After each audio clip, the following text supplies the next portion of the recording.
Olá, meu amigo e minha amiga, aqui quem vos fala é Bruno Faria e hoje eu pretendo gravar um vídeo sobre uma das cartas da Bíblia mais importantes que eu conheço, que é a Epístola ou a Carta de Tiago.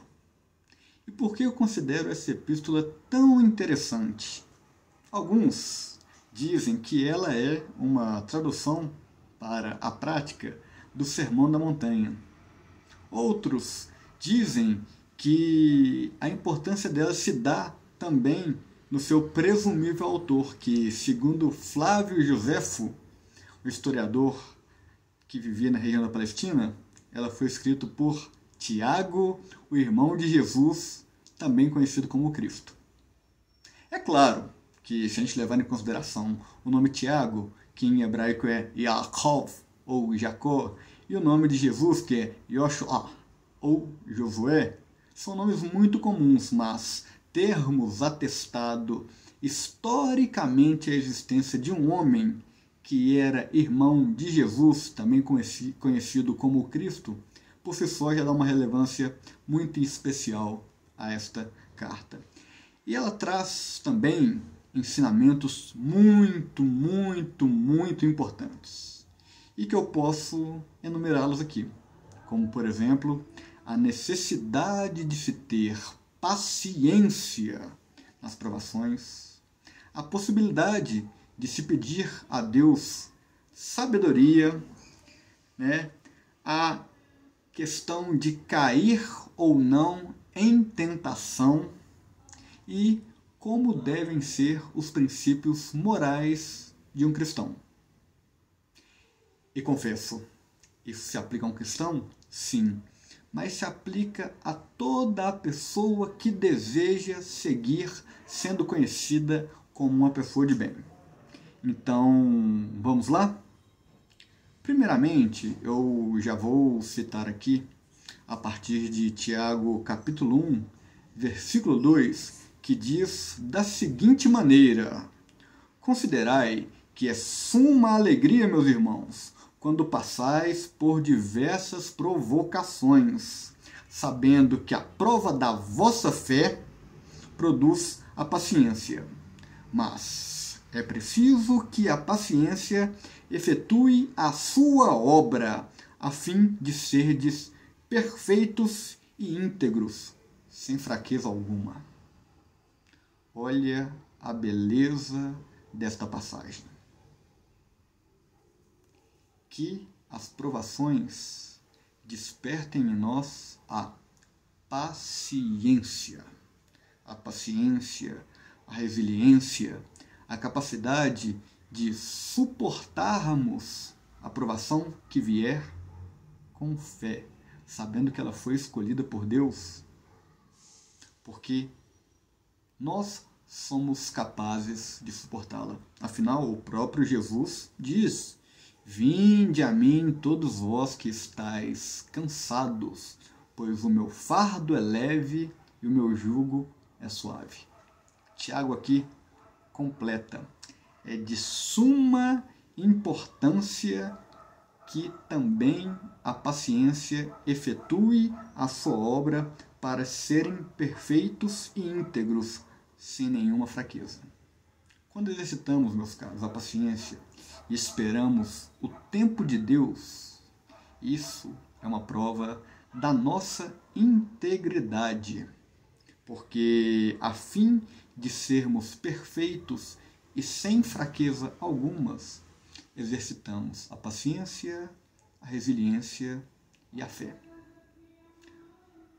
O próximo tópico que eu vou tocar está aqui já no versículo 5, que diz: Se alguém de vós necessita de sabedoria, peça a Deus, que a dá com liberdade. Aí eu vou pular um pouquinho do texto e vou para o versículo 6, que diz: Mas peça com fé e sem nenhuma vacilação. Pois é, meus caros, quantos de nós não nos viramos a Deus para pedir bens materiais, pedir uma conquista, pedir um melhor trabalho. E quantos de nós somos aqueles que pedimos sabedoria? E principalmente, pedir a sabedoria com fé. Pois é, aqui no livro de Tiago, no comecinho, no versículo 5 do primeiro capítulo, isso nos é apresentado. Podemos pedir a Deus que vai dar em abundância, tal como ele deu ao rei Salomão. Isso está ao alcance de todos nós, de mim e de você. Mas há uma ressalva. Peça com fé. Afinal, aquele que pedir sem fé realmente vai conseguir alguma coisa?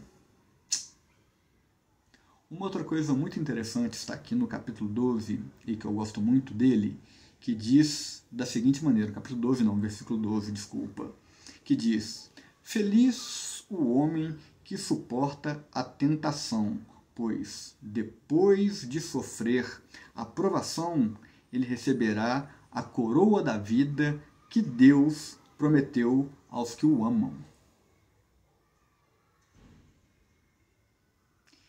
Mas que ninguém, quando for tentado, diga: é Deus quem me tenta. Uma vez que o coração de Deus é bom. E sendo o coração de Deus bom, não é possível sair maldade dali. Meus caros, aqui, além de ser uma bem-aventurança, como eu poderia dizer, há aqui também um recado muito interessante. No coração de Deus não há maldade. Por outro lado, no coração do homem pode haver. E na relação entre os homens pode haver também situações que nos coloquem diante de tentações e de provações. Saibam que o mais importante é saber ser forte, resistir a esse mal que ele fugirá de nós, ter a resiliência necessária e saber que é possível resistir àquela tentação a fim de sermos coroados por Deus Pai com toda a sua glória. Toda dádiva é boa e todo dom perfeito vem de cima, descem do Pai das luzes, no qual não há mudança, nem mesmo aparência de instabilidade. Por sua vontade é que nos gerou pela palavra da verdade, a fim de que sejamos como primícias de suas criaturas. Que passagem linda, hein, irmão? Que passagem linda. Agora, para terminar o capítulo, já no versículo 26, vai uma dica. Agora, se algum de vocês deseja ser piedoso,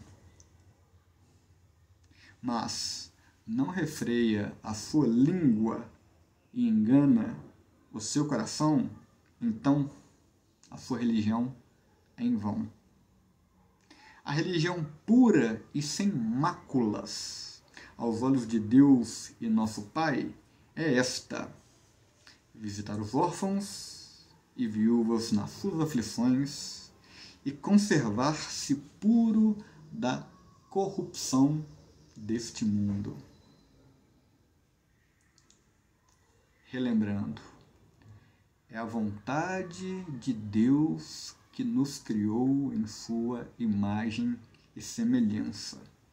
E Ele nos fez assim para que sejamos as primícias de suas criaturas. E tal como as primícias da criatura, da criação de Deus, devemos não só dizer que somos piedosos, mas agir de maneira piedosa. Ajudar a quem necessita, ao órfão, à viúva aquela pessoa que você sequer conhece, para que desta forma você se conserve puro de toda a corrupção que há neste mundo. Olha, este é o primeiro capítulo da carta de Tiago. E olha quanta palavra bonita e quanta palavra importante nós encontramos aqui. A necessidade de termos paciência nas provações para que sejamos cada vez mais perfeitos. A possibilidade de ter acesso à sabedoria que Deus dá a todos de maneira livre e direta, desde que essa pessoa tenha fé. A capacidade que devemos ter para suportar as provações sem murmurar contra Deus. E ao final, saber que somos as primícias da criação. E, sendo a primícia da criação, Deus e nosso Pai quer que visitemos órfãos e viúvos em sua aflição e que nos conservemos puros de toda a corrupção deste mundo. Isto é o que eu gostaria de deixar para vocês hoje. A leitura do primeiro capítulo da Epístola de Tiago. Se vocês gostaram desta breve análise, curtam, compartilhem, se inscrevam aqui no canal, que sempre estaremos trazendo palavras que nos ajudarão a ser melhores homens, melhores pessoas, e às vezes em passagens da Bíblia que estão ali escondidinhas e que nós não lembramos de ler rotineiramente, tá bom? Um abraço e que a paz esteja sobre todos vocês.